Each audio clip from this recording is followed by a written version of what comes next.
Hello guys and welcome to Unique Study Point. आज की इस वीडियो में हम जानेंगे मैकाले का विवरण पत्र क्या था। 5 वीडियो ऑलरेडी इस सब्जेक्ट से रिलेटेड मैंने डाल दिए हैं। जिन किसी ने भी नहीं देखा है वो प्लेलिस्ट में जाकर के देख सकता है।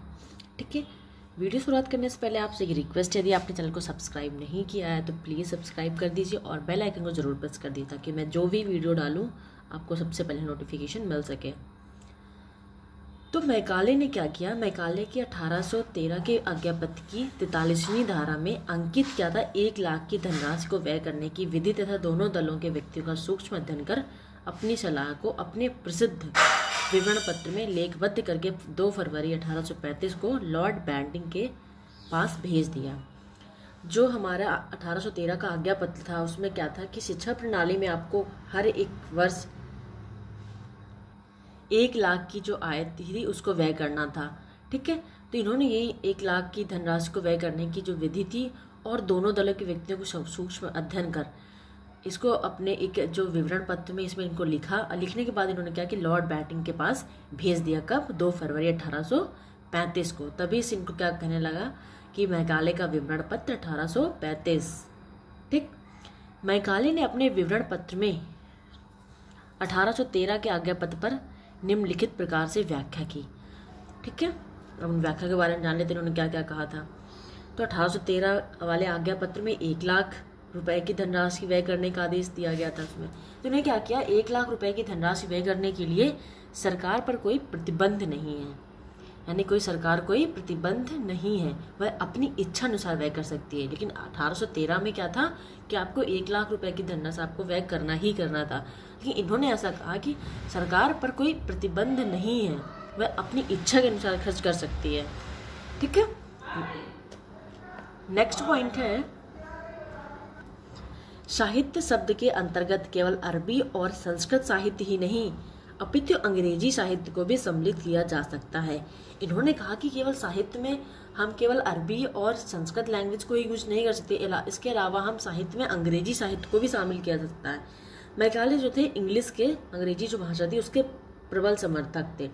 इन्होंने अंग्रेजी को काफ़ी मतलब समर्थन दिया।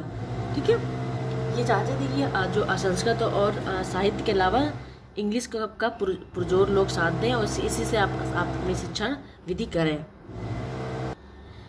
भारतीय विद्वान मुसलमान मौलवी एवं संस्कृत के पंडित के अलावा अंग्रेजी भाषा और साहित्य का विद्वान भी हो सकता है। इन्होंने कहा कि जो भारतीय विद्वान हैं या मुसलमान जो मौलवी हैं, संस्कृत के पंडित हैं, इनके अलावा अंग्रेजी भाषा का भी कोई साहित्य का विद्वान हो सकता है। ठीक है, इन्होंने क्योंकि अंग्रेजी के प्रबल समर्थक थे तो उन्होंने कहा कि अंग्रेजी का भी एक साहित्य का विद्वान होना चाहिए और हो सकता है। ये उन्होंने कुछ क्या किए, चेंजमेंट करने की कोशिश करी जो 1813 का आज्ञा पत्र था। अब जानते हैं मैकाले का कथन क्या था। ये अंग्रेजी शिक्षा द्वारा एक ऐसे समाज या वर्ग का निर्माण करना चाहते थे जो रक्त और रंग में भले ही भारतीय हो पर उनकी जो रुचियां हो, विचार हो, नैतिकता हो और विद्वता में अंग्रेज होगा। यानी कि ये इंग्लिश के पुरजोर समर्थक थे तो उन्होंने क्या कहा कि वो रंग रूप से भले ही भारतीय हो या समाज का वो इंडियन हो, बट उसकी जो रुचि हो और जो विचार हो, वो नैतिकता हो, वो क्या हो, इंग्लिश होने, अंग्रेज होने चाहिए। ठीक है, अब जानते हैं कि मैकाले के सुझाव पर निर्मित शिक्षा नीति के दोष कौन कौन से हैं, उनके बारे में हम देखते पॉइंट जान लेते हैं। पहला पॉइंट है, भारतीय भाषाओं का अपमान किया गया, क्योंकि वो अंग्रेजी के क्या समर्थक थे तो इससे जो भारतीय जो लैंग्वेज थी उसका अपमान हुआ। जो हमारी हिंदी लैंग्वेज थी, बाकी जो अदर लैंग्वेज आती है उसका क्या हुआ, अपमान हुआ। दूसरा पॉइंट है, भारतीयों में फूट का बीजारोपण हुआ। क्यों? क्योंकि उनके अंदर एक मतभेद की भावना उत्पन्न होने लगी।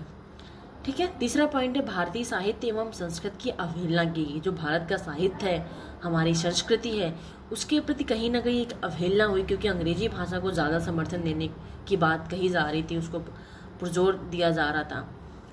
नेक्स्ट पॉइंट है, भारतीय धर्म की अवहेलना की गई। बिल्कुल बात सही है, क्योंकि जब आप अंग्रेजी का समर्थन करेंगे तो जो भारतीय धर्म है उसकी अवहेलना हो रही थी। विदेशी सभ्यता को भारत पर थोपा गया, क्योंकि इंडियन हमारी जो भारतीय सभ्यता है उसको आप एक साइड में रख करके आपको जो विदेशी सभ्यता थी उनको अपनाने के लिए पुरजोर दबाव डाला जा रहा था। अंग्रेजी को ज़बरदस्ती थोपा गया। जो अंग्रेज़ी लैंग्वेज है, जो अंग्रेजी भाषा है, उसको इंडियन पर ज़बरदस्ती थोपा गया। अब जानते हैं कि मैकाले के सुझाव से भारतीय शिक्षा पर सार्थक प्रभाव।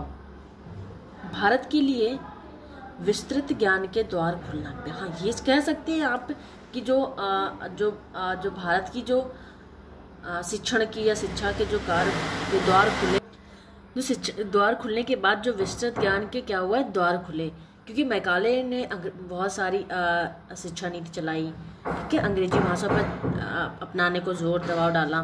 भारत में राजनैतिक जागरूकता उत्पन्न करना, कि भारत में जो राजनैतिक जो जागरूकता है कि उसके बारे में आप पॉलिटिक कैसे बन सकते हैं, ठीक है। इसमें क्या हुआ कि भारत में राजनीतिक जागरूकता को उत्पन्न की मैकाले के समय जो अंग्रेजी शिक्षा को बढ़ावा दिया, लोग जागरूक हुए, उनकी जो विचारधारा थी, जो विचार सोच में थी, रुचियाँ थी, उसमें चेंजमेंट आया, तो लोगों की अब राजनीतिक जागरूकता के बारे में ख्याल आने लगा। सबसे इम्पॉर्टेंट पॉइंट है कि पाश्चात्य और पाश्चात्य विवाद का अंत 1839 में हुआ, ठीक है। जो पाश्चात्य और पाश्चात्य विवाद हुआ था, जिसको नहीं समझ में आ रहा कि मैंने पिछले वीडियो में बता दिया है, वो प्लेलिस्ट में जाकर के देख सकता है, ठीक है। आज मैं यहीं पर वीडियो समाप्त करती हूँ। अगले वीडियो में आपको वुड का घोषणा पत्र बताऊंगी जो 1854 में हुआ था। Thank you so much for watching this video. आपने इस चैनल को सब्सक्राइब नहीं किया तो प्लीज़ लाइक और सब्सक्राइब जरूर कर दीजिए। बेल आइकन दबाता है कि मैं जो भी वीडियो डालूँ आपको सबसे पहले नोटिफिकेशन मिल सके। Thank you so much for watching this video.